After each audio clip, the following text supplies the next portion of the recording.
হাওয়াতেই দুলছে, ভিডিও নাহলে বুঝে যাবে কি করে।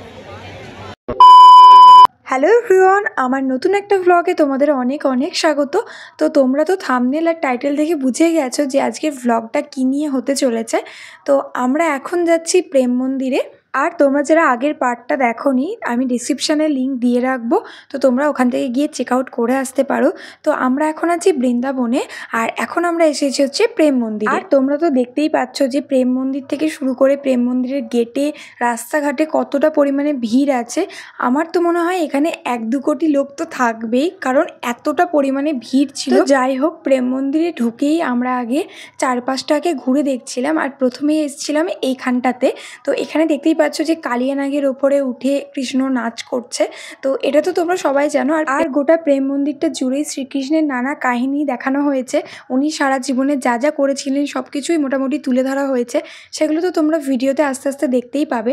আর তার সাথে সাথে আমরা যেহেতু সন্ধ্যাবেলা গেছিলাম প্রেম মন্দিরে, তাই ভীষণ সুন্দর আমরা এখানে লাইটিংটা দেখতে পেয়েছি প্রেম মন্দিরে। কিছু কিছু ক্যাপচার করেছি, খুব বেশি ভিডিও নিতে পারিনি, কেননা আমরা যেহেতু সেপ্টেম্বর মাসে গেছিলাম, তখন যেহেতু জন্মাষ্টমী রাধাষ্টমী ছিল, তাই প্রচুর ভিড় ছিল। তোমাদের সাথে ফটো আমি এখানে শেয়ার করছি, তোমরা দেখতেই পাচ্ছ কতটা ভিড় ছিল। আর এই ফটোটা জাস্ট দেখো যে কত মানুষ আছে। আর তোমাদের এটা বলে বোঝাতেও পারবো না, কেননা এটা ফোনে দেখেও সম্ভব নয় বোঝা যে কত মানুষ এখানে আছে, কারণ এত পরিমাণে ভিড় ছিল, সেটা চোখের সামনে না দেখলে তোমরা বুঝতে পারবে না। আশা করছি তোমরা ভিডিও দেখে একটু একটু বুঝতে পেরেছো। আর এখানটা জাস্ট দেখো, এত সুন্দর লাগছে। শ্রীকৃষ্ণ গোপীদের সাথে এখানে নাচ করছেন, সেটা ভীষণ সুন্দর লাগছিল দেখতে। আর এখানটা জাস্ট দেখো, তোমাদের সাথে আমি মাঝে মাঝে শেয়ার করছি কত লোক এখানে।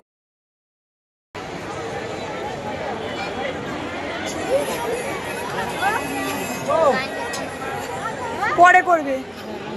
আর এতক্ষণে আমরা যাচ্ছি মন্দিরের ভিতরে, মানে প্রেম মন্দিরের ভিতরে। যেহেতু প্রচুর ভিড় ছিল, তাই আমরাও একটু ওয়েট করে গেছিলাম যে যাতে একটু ভিড়টা কমে যায়। বাট দেখলাম যে ভিড় কমার কোনো নামই নেই। আর ভিতরে ঢুকে তো জাস্ট আমি পাগল হয়ে গেছি, কারণ এত অপূর্ব সুন্দর কাজ দেখলে যে কারোরই মাথা ঘুরবে। জাস্ট দেখো, এত সুন্দর নিখুঁত কাজ, কি বলবো। আর মনটা পুরো শান্ত হয়ে যাচ্ছিলো, এত লোকের মাঝেও না এত ভালো লাগছিল কি বলবো। এই হলো প্রেম মন্দিরের রাধা কৃষ্ণ। আর এখানে কিন্তু ফটো তোলা নিষেধ ছিল, যেহেতু এত পরিমাণে ভিড় হয়েছে, তাই ওখানকার লোকেরাও সামলাতে পারেনি। আর যেহেতু সবাই ওখানে ক্যাপচার করছিল, তাই আমিও তোমাদের জন্য একটু ক্যাপচার করে নিয়ে এসেছি। আর ভালো করে ক্যাপচার করতে পারিনি, কেননা ওখানে এত পরিমাণে ভিড় ছিল, জাস্ট 1 সেকেন্ড আমরা দাঁড়াতে পারছিলাম না কোনো একটা জায়গাতে, কারণ লিটারেলি ঠেলাঠেলি হচ্ছিল। তো যাই হোক, যতটুকু পেরেছি তোমাদের সাথে ততটুকুই শেয়ার করেছি। আর তারপরে বেরিয়ে এসে এখানে দেখলাম যে শ্রীকৃষ্ণ গোবর্ধন পাহাড়কে যে কড়ি আঙুলে তুলে ধরেছিল, সেটা এখানে দেখানো হয়েছে। এইভাবে সব কিছুই দেখানো হয়েছে, যেমন এখানে দেখানো হচ্ছে পুতনা রাক্ষসীকে উনি মেরে দিয়েছেন। তো এইভাবে সব কিছুই, মানে উনি যা যা করেছিলেন ছোটোবেলায়, সব কিছুই এখানে তুলে ধরা হয়েছে প্রেম মন্দিরে। তোমরা তো যারা গেছো তারা তো জানোই। তো যেহেতু প্রচুর ভিড় ছিল, আমি ছোটো ছোটো করে ক্লিপ নিয়েছি তোমাদের জন্য। এখানে দেখো, উনি ননি চুরি করে পালাচ্ছেন, সেটাও দেখানো হয়েছে। এমনকি ওনার জন্ম সময় কী কী ঘটনা ঘটেছিল, সেটাও এখানে দেখানো হয়েছে।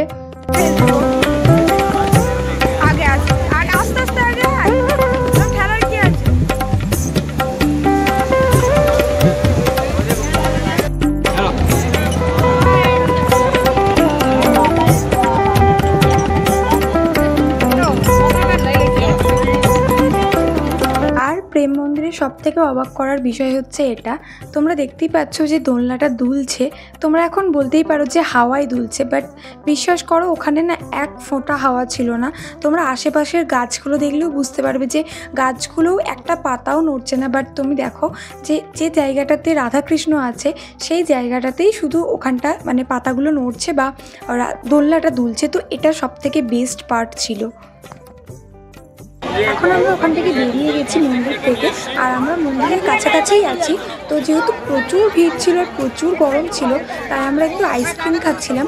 আর তখন যখন আইসক্রিমটা খাচ্ছিলাম, তখন মনে হলো যে আমার প্রাণে প্রাণ এলো, মানে শরীরে প্রাণ এলো আর কি, এত গরম লাগছিল তখন।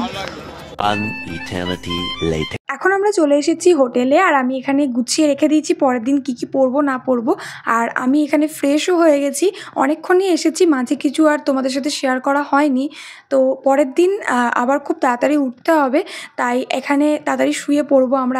আজকের ভিডিওটা এতটুকুই, দেখা হচ্ছে নেক্সট ভিডিওতে। ততক্ষণের জন্য সবাই ভালো থেকো, সুস্থ থেকো, টাটা।